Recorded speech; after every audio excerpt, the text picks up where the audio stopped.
Friday, chikahan mga kapuso! Tonight na ang deadly finale ng Widow's War na punong-puno pa rin ng pasabog at sorpresa. At kasama ang mga kapuso, nakasubaybay rin ang ilan sa lead cast na nasa Cebu ngayon para sa Sinulog Festival. May report si Bea Pinlac. Kaliwat ka ng mga sikretong ibinunyag ang hatid ng top-rating GMA murder mystery drama na Widow's War sa mga kapuso gabi-gabi. At sa inaabangang pagwawakas ng kwento sa Palacios Mansion mamaya, Mabibigla pa rin sila, pero basta may pasabog kasi sa end na maski ako medyo naloka ako dun sa ending. But maganda siya talaga.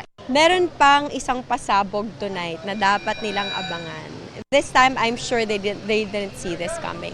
aminado ang cast na kahit sila nagulat sa pasabog na si Jericho na ginagampanan ni Royce Cabrera, ang mastermind sa patayang naganap sa Palacios Mansion. Tumindi yung kagustuhan ko tapusin ng mga Palacios. Lalo na't may kanya-kanya silang hula noon kung sino talaga ang salarin. Ang hula ko nung una, si Ma'am Ruth, played by Miss Jacqueline Blanco. Pero mali ako pala. Then nung na-reveal na sa akin na ako yung mastermind, so ayun, happy, grateful, and then tsaka ako pinagandaan yung mga natitirang episode. I had an inkling, may pakiramdam ako na siya. So meron kang parang feeling na parang sabi ko na si Jericho talaga all this time.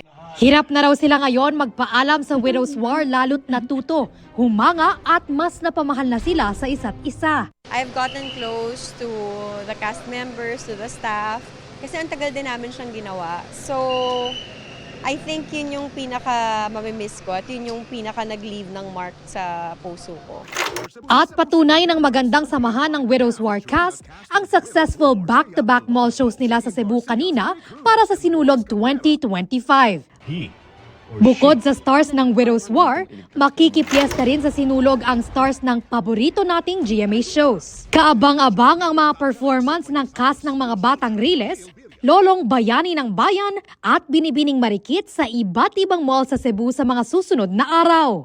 Para naman sa mga team bahay, mapanonood live ang Sinulog Festival sa Linggo sa Sinulog Festival 2025, the GMA Regional TV special coverage. Live yan sa gmaregionaltv.com at sa social media pages ng GMA Regional TV, GMA Regional TV News at GMA Integrated News. Para sa GMA Integrated News, Bea Pinlac, nakatutok 24 oras.